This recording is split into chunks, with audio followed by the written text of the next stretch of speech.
자, 가볼게요.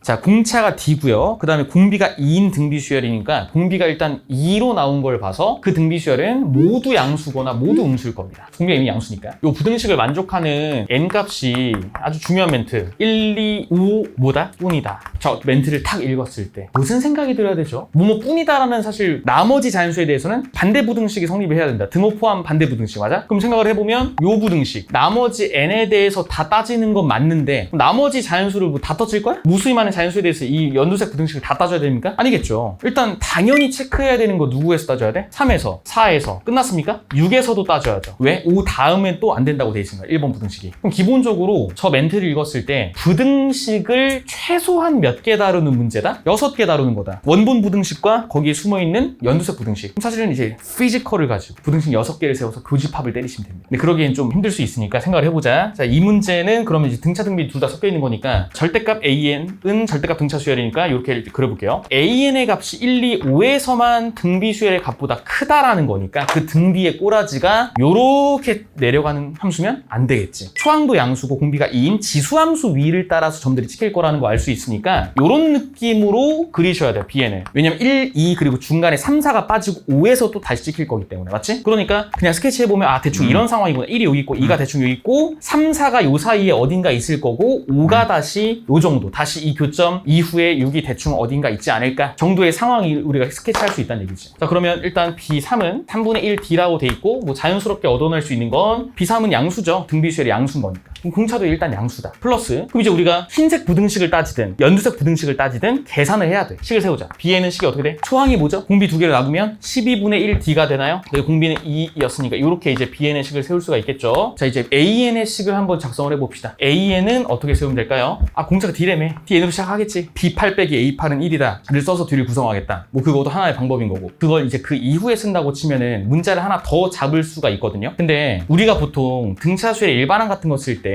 공차가 뭐 이었으면 EN 플러스 알파 뭐 여기서 같으면 뭐 DN 플러스 K 만약에 저렇게 썼다 쳐봐. 문자 두 개. 근데 우리가 이제 풀어야 되는 부등식의 구조를 생각해보면 여기에 뭐 1, 2, 5를 대입하든 3, 4, 6을 대입하든 여기에 절대값을 걸어가지고 N에다가 또 숫자 넣을 거 아니야. 그럼 얘가 문자 두 개를 저렇게 잡아버리면 부등식에서 문자가 계속 두 개가 남게 돼요. 절대값 안에 계속 D와 K의 플러스 구조가 들어가 있잖아. 근데 생각해보면 힌트를 준 게 왜 굳이 등비수열의 형태에 자꾸 D를 섞어준 거지라는 생각을 할 수 있는 거지. 지금 여기에 고백골로 돼 있잖아요. D라는 상수가 곱해져 있다고. 그럼 니네가 등차수열의 식을 구성할 때 똑같이 문자를 두 개를 쓴다고 하더라도 얘도 고백골로 이렇게 써도 괜찮지. 인수 단위로. 즉 꺾이는 지점을 K라고 쓸게요. K가 어딘지 모르지만 그럼 니네가 부등식 풀 때 D가 그냥 약분됩니다. 분명히 난 똑같이 D랑 K라는 문자 두 개를 쓴 건데 부등식 풀 때 난이도가 달라진다고. 그러면 좌변을 일단 써보면 12분의 1 D에다가 2의 N-1 그리고 여기 절대값의 D에 N-K 얘를 풀든 D는 지금 양수였으니까 이제 자유롭게 약분이 된다는 뜻이에요. 그러면 어차피 숫자 대입했을 때 얘는 그냥 상수 숫자가 되는 거고 얘는 K에 관한 식밖에 없으니까 단일 문자에 대한 이제 범위만 예쁘게 나오겠구나 이 생각이 드는 거지. 자 그럼 봐. 등호가 없습니다. 등호가 있습니다. 물론 6개 다 써놓고 다 회수하면 돼. 근데 시간이 없어. 1번부터 풀래? 2번부터 풀래? 몇 번부터 풀 거야?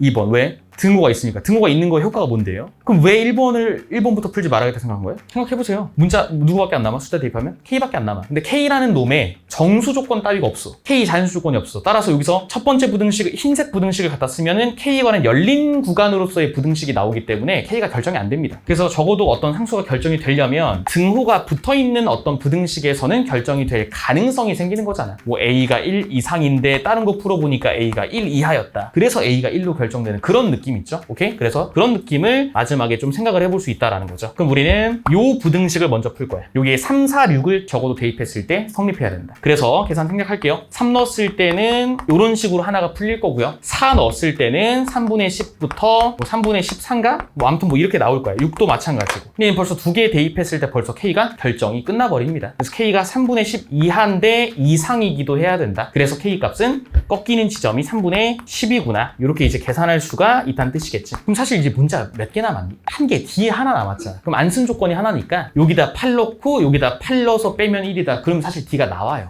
답이 나오는 거야 사실. 그럼 사실 시험장이었다면 그냥 그거 쓰고 답 내고 넘어가면 되는 건데 사실 생각해볼 지점이 우리가 지금 요것만 따져서 그냥 답이 나오게끔 마지막에 설계가 일단 되어 있긴 한 거거든. 근데 원칙은 3과 4와 6에서 저렇게 된다라는 게 1, 2, 5에서도 저렇게 된다는 걸 보장하지는 못하기 때문에 얘도 확인은 한번 해볼 필요가 있어. 부등식 3개 다시 풀자는 거 아닙니다. 꺾이는 지점까지 확인됐죠? 3 넣어보세요. 3 몇이에요? 마이너스 3분의 D죠. 3분의 D 아까 어디서 보지 않았어? B3이 3분의 D야. A3이 마이너스 3분의 D야. 그럼 꺾으면 3에서 만난다는 뜻이야. 따라서 이렇게 애매한 지점에 3이 있는 게 아니라 요 교점, 여기가 3이었다. 여기가 3분의 1D. 그럼 4도 확인해볼까? B4는 뭐예요? 공비 2니까 3분의 2D. 여기다 4 넣어보세요. 3분의 2D. 그럼 4에서도 사실 교점이었던 거네? 됐지? 그 다음에 다시 한번 역시 확인해보시면 6에서도 값이 3분의 8D로 같다라는 거를 다 확인을 할 수가 있다는 뜻이야. 그럼 교점으로서 이제 3, 4, 6의 위치가 확인됐으니까 1과 2, 그 다음에 5에서의 위치 관계도 아주 자연스럽게 확인이 끝나버린 거죠. 됐지? 오케이. 그래서 얘는 이제 등차만 우리가 이제 함수 해석을 좀 많이 하다 보니까 등차와 등비를 섞어서 이제 이렇게 함수 해석을 할 수 있는 문제를 한번 만들어 본 거다. 이런 얘기예요.